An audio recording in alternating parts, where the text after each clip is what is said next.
Hello everyone, আশা করছি তোমরা সবাই খুব ভালো আছো, সুস্থ আছো। আমরাও খুব ভালো আছি। সুচন্দ্রা জর্দার নতুন ব্লগে তোমাদের সবাইকে স্বাগত। অনেক দিন পর আসলাম একটা বড় ব্লগ ভিডিও নিয়ে। তো এর মধ্যে অনেক দিন হয়ে গেছে কোনো ভিডিও দিতে পারিনি, একটু অসুবিধা ছিল, সেই জন্য তো ছোট ছোট ভিডিও দেওয়ার চেষ্টা করেছি। তোমরা যারা আমার চ্যানেলকে ফলো করো তারা অবশ্যই এতদিন ধরে দেখেছো আর কি। যাই হোক, তো এটা তোমার এর আগে যে ভিডিওটা দিয়েছিলাম আমাদের বাড়ির মায়ের পুজো, তো মায়ের পুজোর আজকে দ্বিতীয় দিন, মানে পরের দিন আর কি। তো পরের দিন সবাই মিলে গেছিলাম আমাদের পাড়ায় আরও যেসব ঠাকুরগুলো রয়েছে সেই ঠাকুরগুলো দেখতে গেছিলাম সবাই মিলে। তারপরে আবার চলে আসলাম আমাদের বাড়িতে। তো আমাদের বাড়িতে সবাই মিলে দেখে এখানে যতগুলো দেখছো ততগুলো সবাই কিন্তু আমরা ভাই বোন, মানে খুড়তুতো জেঠতুতো এইরকম ভাই বোন। তারপরে ধরো আমাদের মতো, আমার মতো আর কি, আমার মতো ধরো আরও বোনেদের বিয়ে হয়ে গেছে। তাই সবার পুচকো পাচকা নিয়ে বেশ কদিন পুরো হই হুল্লোড় করে কেটেছিল দিনটা। আমি ভেবেছিলাম ভিডিওটা তোমাদের সঙ্গে শেয়ার করব না, যেহেতু অনেক দিন হয়ে গেছে মায়ের পুজো। তো কিছু কিছু স্মৃতি মনে হয়, মানে ফোনের মধ্যে হয়তো অনেক সময় মানে নষ্ট হয়ে যায়। তো এইসবগুলো কোনো কিছু কিছু যেমন চ্যানেলগুলো ধরো, তো সেগুলোতে আমি মনে করি যদি রেখে দেওয়া যায় আর কি স্মৃতি হিসাবে, তো সবার মাঝে, সেই জন্য স্মৃতি হিসাবেই আমি এই ভিডিওগুলো তোমাদের সঙ্গে শেয়ার করলাম। এই দেখো দুই পুচকুতে খেলা করছে। তো এদের খেলা দেখে ছোটোবেলাকার কথা অনেক মনে পড়ে যায়। তখন আমাদের ঠাকুমা বেঁচে ছিলেন। তো আমাদের বাবারা, মানে পিসিরা অনেক ভাই বোন, 9টা ভাই বোন। তো আমরা যেখানে যাই থাকি না কেন, তোমার পুজোর সময় ধরো সবাই একসঙ্গে হতাম, খুব আনন্দ হতো, মজা হতো।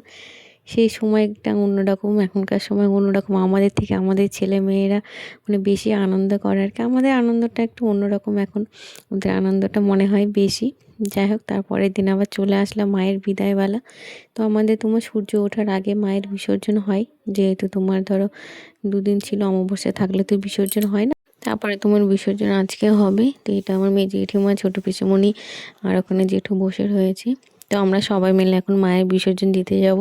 আমাদের বিসর্জন হয় তোমার জলঙ্গি যে পদ্মা রয়েছে, তো জলঙ্গির পদ্মাতে আমরা মাকে নিয়ে যাই, ওখানে প্রত্যেক বছর যাই। তো আগে যেহেতু পদ্মাটা তোমাদের আমাদের বাড়ির কাছেই কিন্তু ছিল, তো এখন অনেকটা দূরে সরে গেছে, এখন জলও তেমন থাকে না, সব তোমার জমি, চর পড়ে যে জমিগুলো আর কি হয় সেইগুলো মানে হয়েছে। আগে আমাদের মা তোমার মাথায় করে যেত, আমাদের এক দাদু ছিল, সেই দাদু তোমার মাকে মাথায় করে তোমার নিয়ে যেত।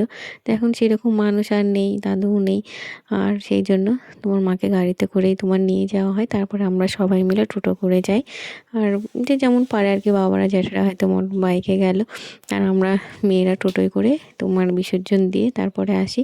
তো চলো, এই দেখো আমার দুই ছেলে, আমি, আর এখানে পাশে বোন রয়েছে, আর সামনে এক ভাই রয়েছে। তো সবাই মিলে যাচ্ছি জলঙ্গিতে। এই জলঙ্গিতে শেষ যাওয়ার সময় অনেক জমি রয়েছে। তো আমার দুই ছেলে ধরো এরকম, আমাদের যেখানে থাকি আর কি সেখানে এরকম জমি তেমন দেখা যায় না। আর এটা জলঙ্গির পদ্মার ধারে একটা মায়ের মন্দির রয়েছে। এখানে পরপর অনেকগুলো মন্দির রয়েছে, মায়ের মন্দির রয়েছে, বাবার মন্দির রয়েছে। তো একটু দেখানোর চেষ্টা করলাম আর কি। তারপরে আমরা চলে আসলাম এই দেখো পদ্মা নদীতে।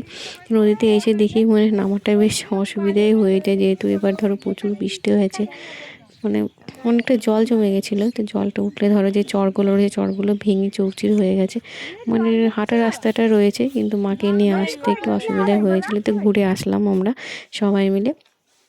আর এই দেখো দেখো চারিদিকে তোমার যেহেতু কাশফুল, কাশফুল ফুটেছে, আর মানে আবহাওয়াটা খুব সুন্দর, সবে রৌদ্র মানে উঠছে উঠছে এরকম মানে অবস্থা। এই দেখো যাচ্ছে সবাই মিলে। তো 2 দিন ভালো আনন্দেই কেটে গেল। তবে এই সময়টা আসলে একটু সত্যিই মনটা খারাপ হয়ে যায়, বাড়িতে গিয়ে পুরো ফাঁকা লাগে। মানে একটা সত্যি মানে এটা বাড়ির মানুষ যেরকম থাকলে পুরো জমজমাট হয়ে যায়, তেমন কোনো মানে পুজো পার্বণ যাই হোক না কেন, বাড়িতে দেখবে বাড়িতে পুরো জমজমাট হয়ে যায়। মন্দিরটার দিকে একটু তাকালে কষ্টই হয়, পুরো ফাঁকা হয়ে থাকে। মা 2 দিন ছিল, বেশ আনন্দ, মানে আনন্দ করেই সব কিছু কেটে যায়। তো উপরে প্রথমে 7 পাক ঘুরিয়ে নেওয়া হলো। তা আগে প্রথমে যেহেতু নিচে নামা অনেকটা অসুবিধা, নিচে নেমে ঘোরানোটা অনেক অসুবিধা, সেই জন্য উপরে 7 পাক ঘুরিয়ে তারপরে মায়ের বিসর্জন হলো। তো ওখানে গিয়ে দেখলাম যে সবাই মাছ ধরছে, আর মাছের জালগুলো তোমার জলের মধ্যে দেওয়াই ছিল। তো আমরা যাওয়ার পরে তোমার যারা মাছ ধরে আর কি, তারা তোমার জালটাকে তুলে নিল, তা নাহলে ধরো মানে বিসর্জন দেওয়ার পরে তো তোমার জালটা ওঠানো যাবে না, যেহেতু ধরো মানে জলের মধ্যে পড়ে গেলে ওঠানো অসুবিধা হয়, সেই জন্য বললাম আমি আগে জালগুলো তুলে নিই, তারপরে আপনারা সবাই বিসর্জন দিন। তো এই দেখো একটা দাদুই বলতে পারো, তুমি বয়স্ক মানুষ, এই ভোরবেলায় উঠে দেখো মাছ ধরতে এসেছে। আর মাছ বলতে দু একটা দেখলাম কাঁকড়া পেয়েছে, পাবদা কিছু দু চারটে দেখলাম পাবদা, আর বড় একটা দেখলাম গ্রাস কাপ পেয়েছে। তো মাছগুলো দেখে বেশ ভালোই লাগলো, অনেকদিন পর পদ্মার মাছ দেখলাম। দিয়ে মায়ের বিসর্জন হয়ে যাওয়ার পর তো আমরা চলে আসলাম বাড়িতে।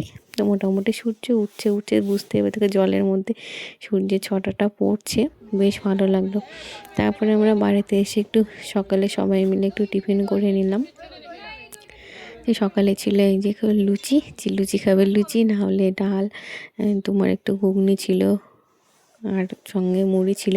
তো আজকে যেহেতু আমার জন্মদিন ছিল, তো আমার বৌদি পায়েস রান্না করেছে, তো পায়েসটা সবাই মিলে ধরো একটু আনন্দ করেই খেলাম।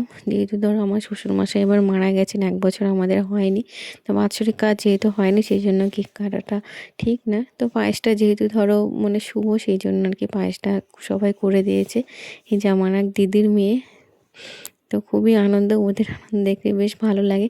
তো মোটামুটি ব্লগটা এই পর্যন্ত এখানে শেষ করলাম। একটু যদি ভালো লেগে থাকে তাহলে একটু লাইক করো, নতুন বন্ধুরা আমার চ্যানেলটাকে সাবস্ক্রাইব করো, আর যে বন্ধুরা রয়েছো আমার সঙ্গে এইভাবেই থেকো, পাশে থেকো। সবাই খুব ভালো থেকো, সুস্থ থেকো। পরের ব্লগে দেখা হচ্ছে, টাটা।